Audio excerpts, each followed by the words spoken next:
Subscribe कीजिए Samarth class channel को, bell icon दबाइए लेटेस्ट एजुकेशन वीडियोस सबसे पहले देखने के लिए। Hello everyone, welcome to Samarth class. आज का जो टॉपिक है वो है लेखांकन तथा लेखाकर्म की मान्यताएं। फर्स्ट पॉइंट है आ वर्ग की मान्यताएं और इसमें भी आपको 5 पॉइंट दिए गए हैं।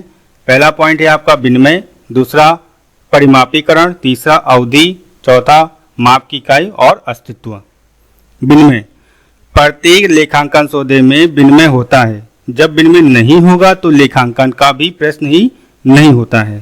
अतः विनिमय लेखांकन की मान्यता है। यहाँ पर ये बताया गया है हम लेखा उसी समय कर सकते हैं जब लेन देन या सौदा किया गया हो।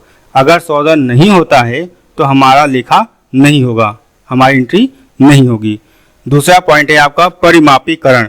सौदे का परिमापीकरण का वर्णन लेखांकन का आधार होता है। लेखांकन में माल की तौल, संख्या, राशि आदि लिखी जाती है। अतः बिना संख्याओं के सौदों का लेखांकन नहीं हो सकता है और न ही इसका कोई महत्व है। इसे ही परिमापीकरण लेखांकन मान्यता कहते हैं।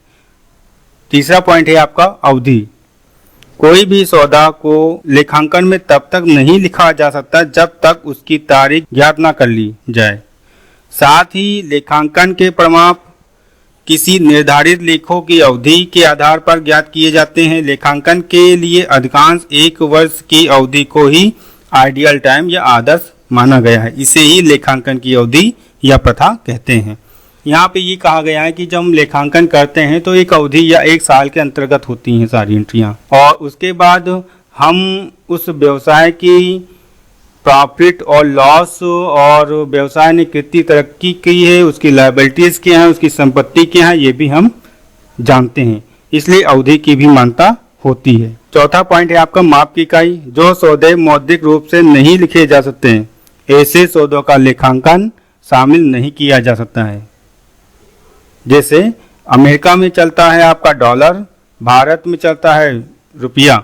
अगर हम किसी भी सौदों को मुद्रा में नहीं माप सकते हैं तो उसकी एंट्री यहाँ पर नहीं की जा सकती, उसके लेखांकन यहाँ पर नहीं किया जा सकता है।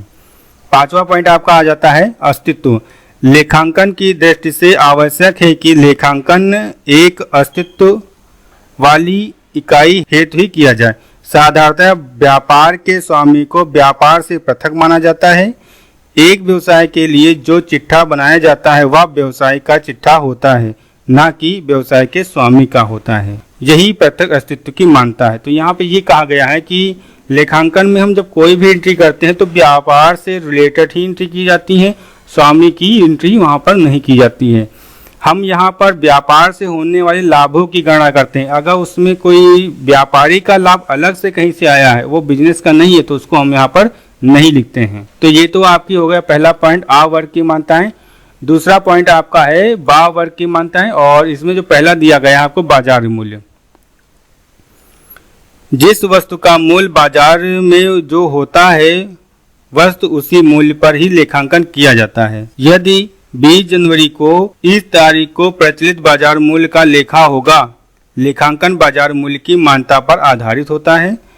लेखांकन में जो भूतकाल के मूल्यों व वर्तमान मूल्यों एवं भूतकाल के मूल्यों का समावेश इस प्रकार होता है कि सभी बाजार मूल्य हैं, फिर भी उन्हें भूत, वर्तमान एवं भविष्य मूल्य कहा जाता है। जैसे आज फर्नीचर का मूल्य 5 रुपए में क्रय किया गया, उसका आज मूल्य के आर्थिक चिट्ठे में ह्रास घटाने के बाद वह भूतकाल के मूल्य पर आधारित होता है।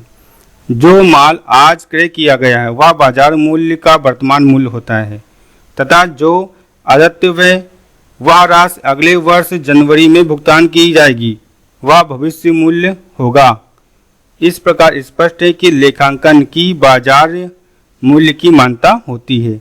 यहाँ पे ये कहा गया है कि अगर हम कोई वस्तु खरीदते हैं और आज की डेट में खरीदे हैं तो वो मार्केट वैल्यू पे होती है और उसको हम मार्केट वैल्यू में ही दिखाते हैं। लेकिन उस वस्तु को जो अगले साल लेके जाते हैं तो उसमें जो हमने काम किया है या उसका उपयोग किया है उसके वजह से उसमें हम ह्रास निकाल देते हैं, और जो हमने घटाया हुआ है वो उसके उपयोग के कारण उस वस्तु के मूल्य में कमी आ गई है। तो हम ये कह सकते हैं कि जब हमने ये वस्तु खरीदी थी तो वो बाजार मूल्य थी, लेकिन जैसे भविष्य में जो हरासित मूल्य है वो उसका वस्तु का हरासित मूल्य ही भविष्य मूल्य कहलाता है। वित्तीय मूल्य न होकर यहाँ पर वित्तीय विवरण होना चाहिए। तो वित्तीय विवरण से आशय यह है कि हम जब व्यापार खाता या लाभ हानि खाता या आर्थिक चिट्ठा जब बनाते हैं तो वित्तीय लेखांकन में ही करते हैं और यह देखते हैं कि व्यापार की आय कमाने की शक्ति व व्यापार की वित्तीय स्थिति क्या है, इसको ज्ञात करने के लिए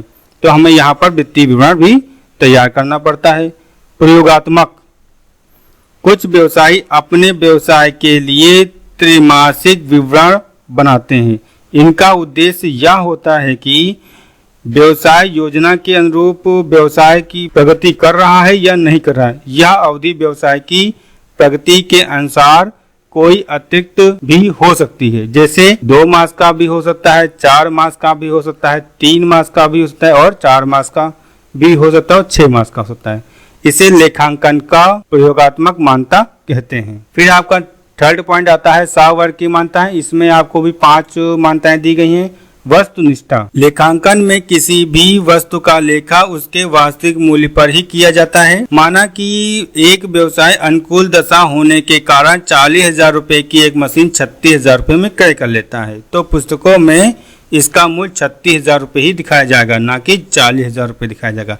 इसी तरह किसी फर्नीचर का मूल्य 50,000 रुपए था लेकिन उसको हमने 25,000 रुपए में क्रय कर लिया है तो हम उसको 25,000 रुपए में दिखाएंगे, ना कि 50,000 में दिखाएंगे।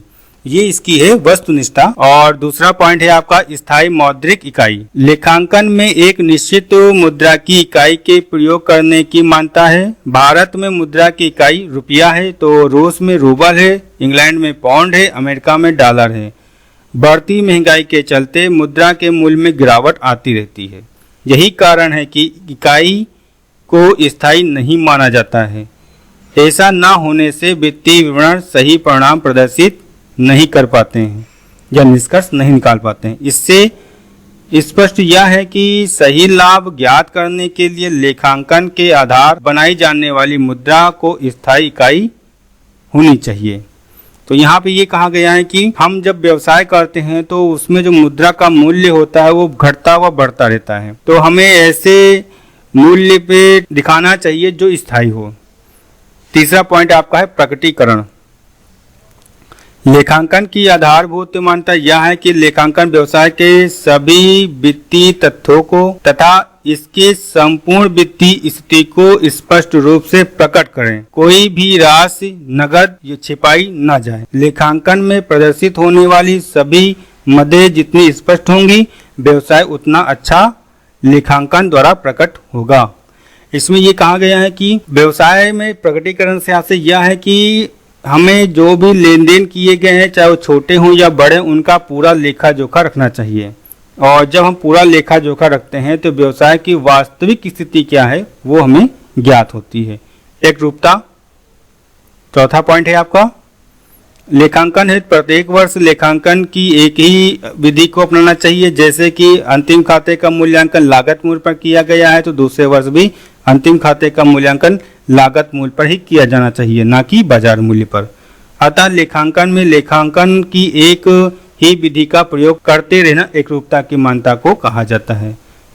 आवश्यकता पड़ने पर परिवर्तन पद्धति का भी प्रयोग वांछनीय है, लेकिन जब आवश्यकता पड़े तब हम परिवर्तन कर सकते हैं। अगर आवश्यकता नहीं है तो हमें परिवर्तन नहीं करना चाहिए। व्यवसाय की निरंतरता। स्थापित व्यवसाय हमेशा चलता रहेगा। इसी कारण एक व्यवसायिक संस्था में एक व्यवसाय अदत्त पूर्वदत्त वहियों का लेखा अपनी वहियों में दिखाता है। यही नहीं, इसके आधार मानते हुए व्यवसाय निरंतर चलता रहेगा। उधार क्रय विक्रय भी करते हैं। यदि यह प्रथा न होती तो चिट्ठे का इस प्रकार बनाया जाना बंद हो चुका होता। लेखांकन के समस्त परिणाम लेखांकन की इसी मान्यता पर निर्भर करते हैं। हम कोई भी एंट्री करते हैं या किसी को पहले दे दिया या किसी को देना है तो वो हम इसी के आधार पर ही करते हैं। इसीलिए अदत्त पूर्वदत्त व्यय हमें यहाँ पर दिखाए जाते हैं। फिर आपको दिया गया लेखांकन की मान्यताओं व सिद्धांतों की तुलना का अध्ययन। मान्यताओं को सिद्ध करने की आवश्यकता नहीं होती, पर सिद्धांतों के सत्यापन हेतु प्रमाण देने की आवश्यकता होती है। सिद्धांतों की जननी मान्यताएं हैं और तीसरा पॉइंट है मान्यता कभी सिद्धांत नहीं हो सकती है। चौथा पॉइंट आपको दिया गया है इसमें, सिद्धांतों में आवश्यकता अनुसार एवं व्यावसायिक परिस्थिति वश परिवर्तन किया जा सकता है, परंतु लेखांकन मान्यताएं में किसी भी प्रकार का परिवर्तन नहीं किया जा सकता है। तो यहाँ पर जैसे मान्यताओं का जब यहाँ पर दिया गया है तो आपको पता होना चाहिए ये जो तीनों है आ बा सा वर्ग की मान्यताएं, ये मान्यताएं हैं और इनको कभी चेंज नहीं कर सकते, क्योंकि यहाँ विनिमय है तो लेखा तभी होगा जब विनिमय होगा। अवधि भी उसी तरफ से हिसाब से होगी। मुद्रा की माप की इकाई भी, मतलब हम कोई विनिमय करेंगे तो उसे मुद्रा में मापेंगे, तो वहाँ पर मुद्रा की माप की इकाई भी होनी चाहिए। अगर मुद्रा नहीं होगी तो हम किस में लिखेंगे या कोई और वस्तु को मुद्रा मानेंगे, लेकिन यहाँ माप की इकाई होना आवश्यक है, इसको हम चेंज नहीं कर सकते। बाजार मूल्य, वित्तीय विवरण, इनको हम चेंज नहीं कर सकते, लेकिन सिद्धांतों को हम चेंज कर सकते हैं अपनी आवश्यकता के अनुसार। कुछ महत्वपूर्ण बिंदु दिए गए हैं यहाँ पर आपको। लेखांकन करने के वे नियम जिन्हें सभी लोग मानते हैं या पालन करते हैं वे सिद्धांत कहलाते हैं। मतलब हम यहाँ पर ये कह सकते हैं जो सभी लोग मानते हो, जिस रूल को सभी लोग मानते हैं उन्हें हम क्या कहते हैं, सिद्धांत कहते हैं। लेखांकन की अवधारणाओं, परंपराओं, मान्यताओं तथा स्वयं सिद्ध मान्यताओं को समूह रूप से सिद्धांत कहते हैं, अर्थात इन्हें सिद्धांत के प्रकार भी कह सकते हैं। आगे दिया गया आपको थर्ड पॉइंट, वर्तमान में लेखांकन के सिद्धांतों को अकाउंटिंग स्टैंडर्ड कहते हैं। ये आप आगे चलकर पढ़ेंगे जब बड़ी क्लास में आएंगे। फिर आपको चौथा दिया गया अवधारणाएं क्या होती हैं, किसी भी विषय के ऐसे नियम व शर्त जिन्हें सभी प्रकार स्वीकार हो, इन नियम व शर्तों को ही अवधारणाएं कहते हैं। जब हम किसी विषय का अध्ययन करते हैं तो उसमें कुछ ऐसे नियम व शर्तें होती हैं जिनको मानकर चलना पड़ता है।